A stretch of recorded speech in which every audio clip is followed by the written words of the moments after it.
विद्यार्थियों नमस्कार।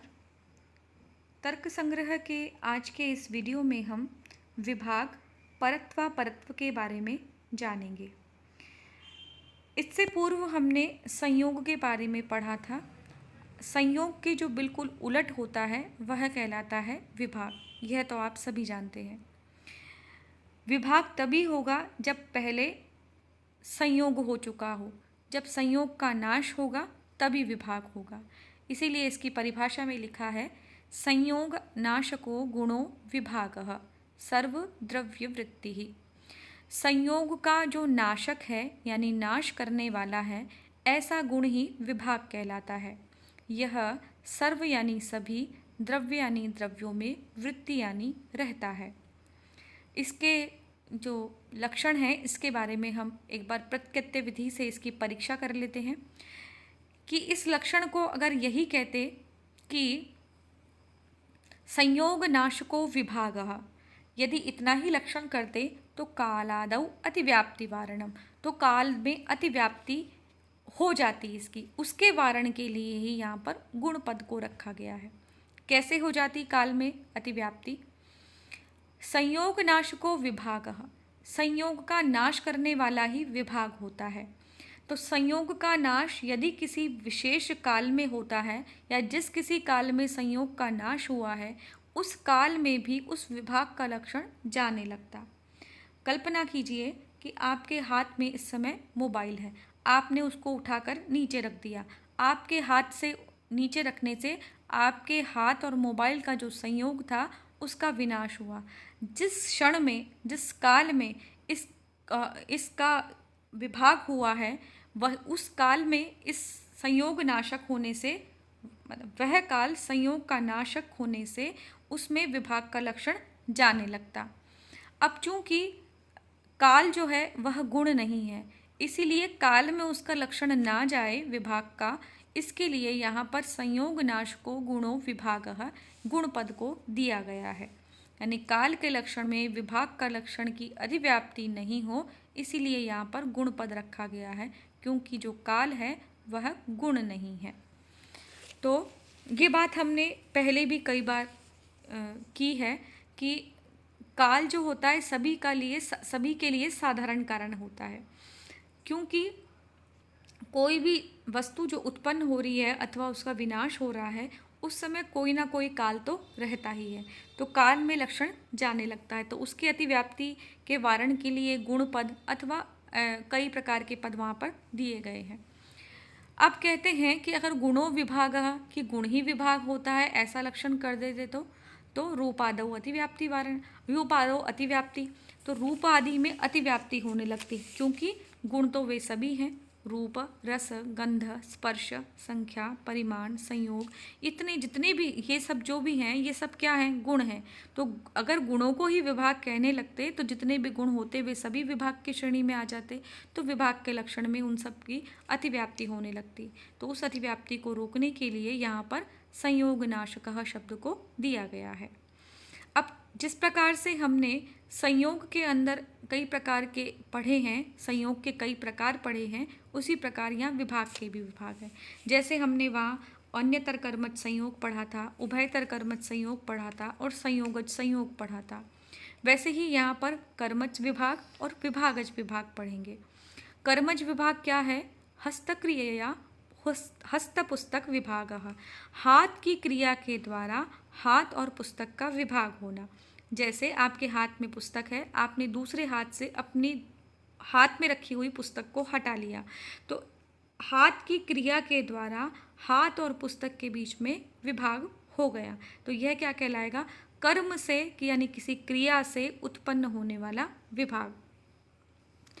अथवा आपके हाथ में, अथवा आपके हाथ में क्या, कहीं पर भी कोई भी वस्तु रखी है तो आपने उस वस्तु को अपने हाथ से उठाया और दूसरे स्थान पर रख दिया, तो आपके उस क्रिया के द्वारा वह विभाग हो गया है। तो क्रिया से उत्पन्न होने वाला यह विभाग कहलाएगा। दूसरा है विभागज विभाग, यानी विभाग से उत्पन्न होने वाला विभाग। हाथ और पुस्तक विभागात काय पुस्तक विभागः, हाथ और पुस्तक के विभाग होने से काय यानी शरीर और पुस्तक का विभाग हो जाना। इस समय जब आप वीडियो देख रहे हैं तो हो सकता है कि मोबाइल आपके हाथ में होवे, तो आपने अपने हाथ से मोबाइल को नीचे रख दिया, तो हाथ में जब वह मोबाइल था तो उसका हस्त और मोबाइल का संयोग था, और इसके साथ साथ ही काय और मोबाइल का भी संयोग था। काय का मतलब शरीर का, तो ये स्वतः संयोग है। तो जैसे ही आपने हाथ से मोबाइल को नीचे रख दिया तो हाथ और जो मोबाइल का संयोग है उसका विनाश हो गया, यानी वहाँ पर विभाग हो गया, और साथ ही साथ में हाथ का और शरीर और मोबाइल का भी विभाग हो गया। तो एक विभाग के कारण दूसरा विभाग भी हो गया, इसे कहेंगे विभागज विभाग। दूसरा जो आज का विषय है वह है परत्वापरत्व निरूपण। परत्व और अपरत्व शब्द से आप पूर्णतः तो परिचित नहीं हैं, पर कुछ पर अपर जैसा शब्द आपने पूर्व में भी पढ़ा है। हमने जब सामान्य का निरूपण किया था, जो कि 7 द्रव्यों में गिना जाता 7 पदार्थों में गिना जाता है, उसमें हमने पढ़ा था परम अपरम चेति द्विधम सामान्यम, कि परम और अपर नाम का 2 प्रकार का सामान्य होता है। ये सामान्य क्या होता है? जाति होती है। हमने उसमें क्या पढ़ा था कि अधिक देश वृत्ति वाली जो ज़्यादा जगह पर रहती है वो क्या कहलाएगी? पर। और जो कम जगह रहती है वह क्या कहलाएगी? अपर। ज़्यादा और कम जगह पे रहने का मतलब, जैसे मनुष्यत्व जाति सभी मनुष्यों में रहती है तो वह क्या है? परत्व है। उसकी अपेक्षा से पुरुषत्व जाति सिर्फ पुरुषों में रहती है तो वह क्या है? अपर है, छोटी है। छोटी जाति और बड़ी जाति, अधिक जगह पे रहना और कम जगह पे रहना। और ये कैसा होता है? अपेक्षा बुद्धि से होता है, कि ज़रूरी नहीं है कि कोई चीज़ एक जगह पर ज़्यादा है तो वो दूसरी जगह पर भी ज़्यादा हो, और दूसरी जगह पर ज़्यादा है उसी की अपेक्षा से पहली वाली जगह को कम कहा जाएगा। तो यह अपेक्षा से होता है। एक की मात्रा गुणवत्ता को देखकर ही दूसरे की मात्रा अथवा गुणवत्ता को अधिक या कम बताना ही पर और अपर होता है। कुछ ऐसा ही यहाँ पर भी है, समझिए इसे। तर्क संग्रहकार लिखते हैं, परापर व्यवहारा साधारण कारणे परत्वा परत्वे। देखिए यहाँ पर दोनों को एक साथ लिया है तो इसको द्विवचन में प्रयोग किया है।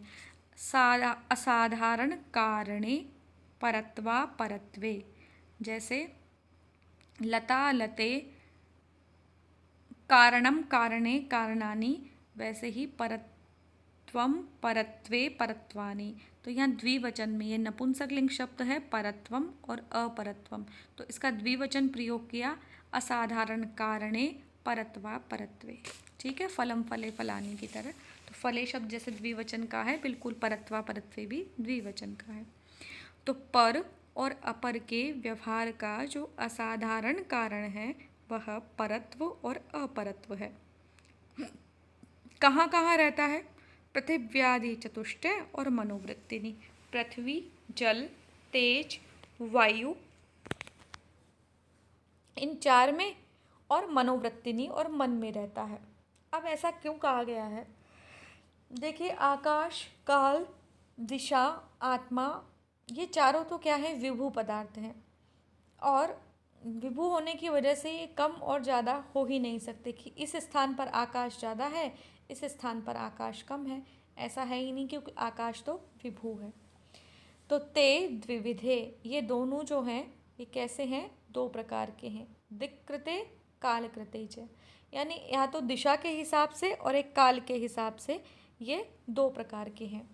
दूरस्थे दिक्कृतम परत्वम, अब दूर के स्थान पे यानी दिशा के स्थान पे देखा जाए कोई चीज़ कितनी दूर है तो दूर के स्थान पर होने पर वह परत्व कहलाएगा। और समीपस्थे दिक्कृतम, और दिक्कृत समीप पे होने पर दिशा के स्थान पर वो अपरत्व कहलाएगा। बिल्कुल इसी प्रकार से ज्येष्ठे कालकृतम परत्वम, बड़ा होने पर काल के हिसाब से वो परत्व, और छोटा होने पर वो काल के हिसाब से अपरत्व होगा। अर्थ देख लेते हैं इसका। और पर व्यवहार के असाधारण कारण को परत्व कहते हैं, और अपर व्यवहार के असाधारण कारण को अपरत्व कहते हैं। परत्व और अपरत्व ये दोनों दिक्कृत यानी दिशा के द्वारा किया हुआ एवं कालकृत समय के स्थान से के भेद से किया हुआ दो दो प्रकार का है। दूरस्थ पदार्थ में दिक्कृत परत्व है और समीपस्थ पदार्थ में दिक्कृत अपरत्व है। देखिए, दूरी जो नापी जाती है वो दिशाओं के हिसाब से होती है। तो जब कोई वस्तु बहुत दूर है तो वह दिक्कृत परत्व है, और कोई वस्तु अगर हमारे समीप में है तो वह दिक्कृत अपरत्व है। इसी प्रकार से कोई वस्तु जब बहुत बड़ी है वो काल के हिसाब से ज्येष्ठ है, और कोई वस्तु बहुत छोटी है तो वह काल के हिसाब से अपरत्व है। इसके लक्षण को एक बार पदकृत्य विधि से समझ लेते हैं कि इसमें असाधारण कारण क्यों लिखा है। क्योंकि साधारण कारण कहते तो जितने भी संसार में साधारण कारण हैं उनके अंदर क्या जाने लगती, अनुवृत्ति ज़्यादा जाने लगती। साधारण कारण क्या, ईश्वर की इच्छा, प्रयत्न, देश, काल, स्थान जितने भी हैं वो सब सामान्य कारण जितने भी हैं वो सब इसमें गिने जाने लगते। इसीलिए यहाँ पर क्या कहा गया, असाधारण कारण। तो अब यहाँ देखिए, पृथ्वी, जल, तेज, वायु और मन में यह रहता है। इसको आप थोड़ा ध्यान रखना पड़ेगा। कभी कभी परीक्षाओं में पूछ लिया जाता है कि परत्व और अपरत्व नामक गुण हैं वो किस में रहते हैं। परत्व और अपरत्व के जो दो भेद हैं इसको समझने में कठिनाई नहीं होनी चाहिए, क्योंकि हमने जो सामान्य पढ़ा था, सामान्य में जो परत्व पर और अपर देखा था, बिल्कुल ये पर और अपर, परत्व और अपरत्व ही है। तो जब दिशाओं के हिसाब से देखें और काल के हिसाब से, तो ये दूर और समीप जब हमको पता करना हो तो वो दिक्कृत होता है, दिशाओं के द्वारा किया हुआ। तो दिशा के द्वारा दो प्रकार का हो गया, दिक्कृत अपरत्व और दिक्कृत परत्व। उसी प्रकार जब हमको कोई चीज़ बड़ी और छोटी बतानी हो तो कालकृत परत्व और कालकृत अपरत्व हो जाएगा। तो जब दिशा के हिसाब की बात आएगी तो दिक्कृत दूरस्थ और दिक्कृत समीपस्थ, दिक्कृत अपरत्व, दिक्कृत परत्व, और काल के हिसाब से वो ज्येष्ठ और कनिष्ठ में परिवर्तित होगा। तो यह जो आधार जितना भी है ये सब अपेक्षा से होता है। हो सकता है जो वस्तु आपकी आंखों के सामने हो तब वह आपको पास और दूर छोटी और बड़ी लग रही हो, लेकिन जब उससे और बड़ी वस्तु आपकी आंखों के सामने हो जाएगी तो जो वस्तु अभी ज्येष्ठ लग रही थी वह सूक्ष्म छोटी लगने लग जाएगी। तो यह सब क्या होता है, परत्व और अपरत्व अपेक्षा बुद्धि से होता है। तो अब आज के वीडियो में इतना ही। अगली बार हम गुरुत्व, द्रवत्व और स्नेह के बारे में, स्नेह गुणों के बारे में जानेंगे। धन्यवाद।